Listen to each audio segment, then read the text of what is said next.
影片備有多種語言字幕 ，multilingual subtitles available。Hello， 大家好，歡迎繼續收睇刺猬探險組。本集我哋嚟到日本嘅四國地區嘅 Koji 高知市，嚟一個24小時之旅。我哋首先就入住咗呢度嘅酒店。睇開我哋 channel 嘅朋友都知道，我哋好中意住星野集團嘅酒店。今次嚟到就揀咗呢間 Omo7 Koji Pai Hoshino Resorts。開箱俾大家睇下酒店係點樣嘅。入到大堂，你可以見到一貫星野集團 Omo 系列嘅裝修風格，係嗰種好 warm 嘅木材色系。門口除咗招牌之外，就係呢隻狗，呢隻老虎狗就係呢個縣嘅代表寵物土佐犬。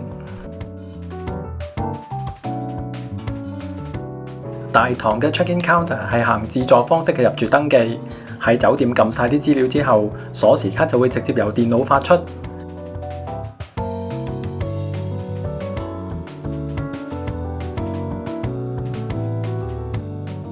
counter 旁邊呢個櫃可以揾到啱自己尺碼嘅睡衣以及個人備品。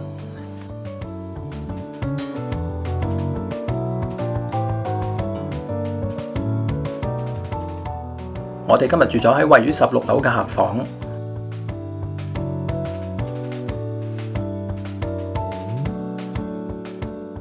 房間嘅景觀可以望到河岸嘅城市景色，都算係幾開揚。房間嘅裝修行現代嘅簡潔風格，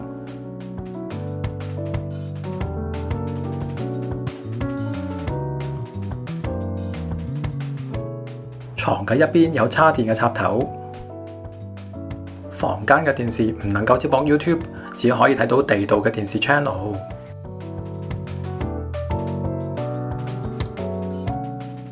房入邊有個水煲以及一個算係幾大嘅雪櫃。你可以睇到 size 都唔細，可以裝到幾支大支裝嘅嘢飲。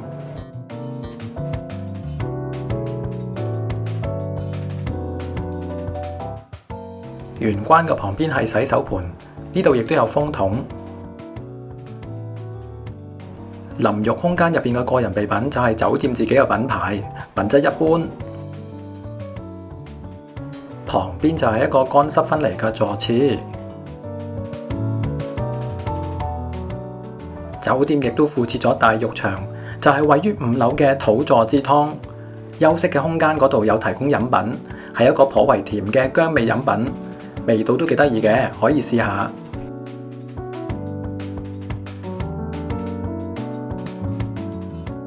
浴場入面嘅環境可以望到外面嘅庭園，呢幅相係我哋喺官網嗰度 cap 翻嚟嘅，絕對冇偷影㗎。傍晚嘅時候，酒店大堂會有文化講座。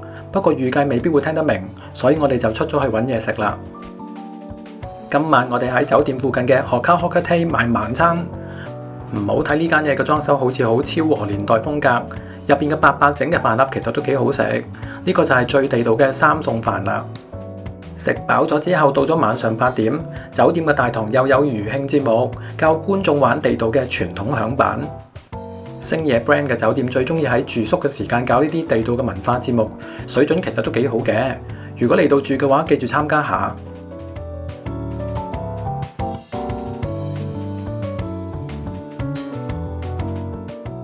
第2日嘅朝頭早，我哋開始我哋嘅 city tour。首先嚟咗呢個好騎呢嘅景點，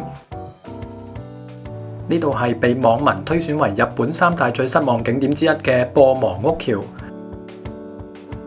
佢嘅令人失望程度係走上呢條橋10秒就行完㗎啦。再望真啲呢條橋，其實佢係位於行人路嘅旁邊，所以佢完全係冇功能嘅，平時根本就唔會有人行過。再換個角度睇下嘅話，有少少河景陪襯住，可能會開心啲嘅。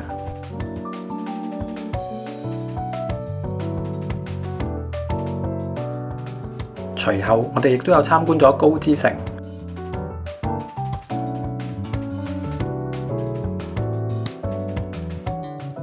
入邊介紹咗少少呢個市嘅歷史。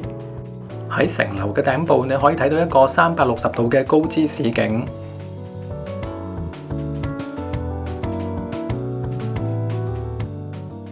行下都差唔多係時候要食晏啦。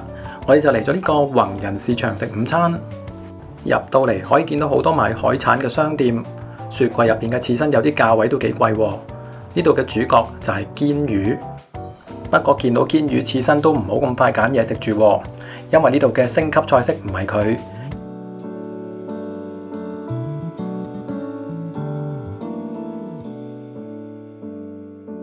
而喺呢度嘅名菜 Kazuo no Tataki， 即係稻草燒堅魚。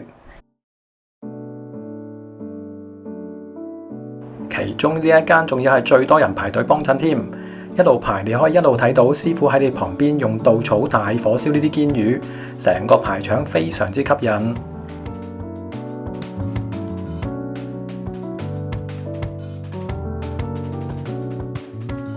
我哋最後就試咗2種風味嘅稻草燒堅魚，分別係鹽燒以及醬汁味道。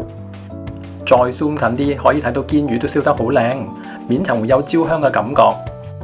拎起你可以睇到每一片魚肉稍微有少少透光，好似着咗燈咁樣。食後感想係2款嘅味道都超級正，魚肉好軟熟，而面層真係可以食到有種好醒胃嘅焦香味。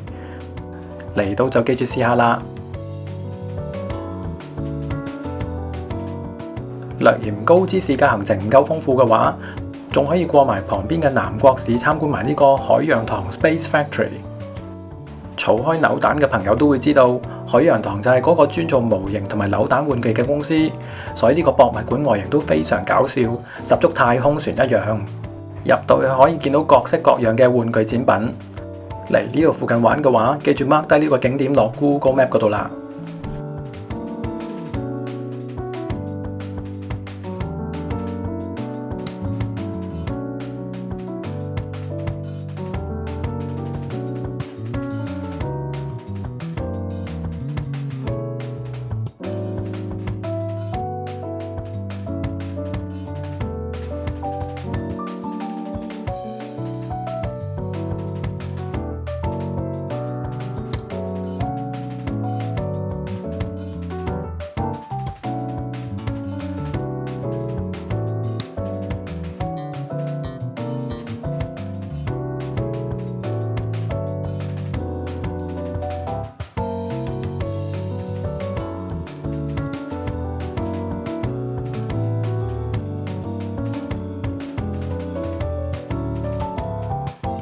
今集就講到呢度，下一次見。本影片並非廣告，全屬個人分享。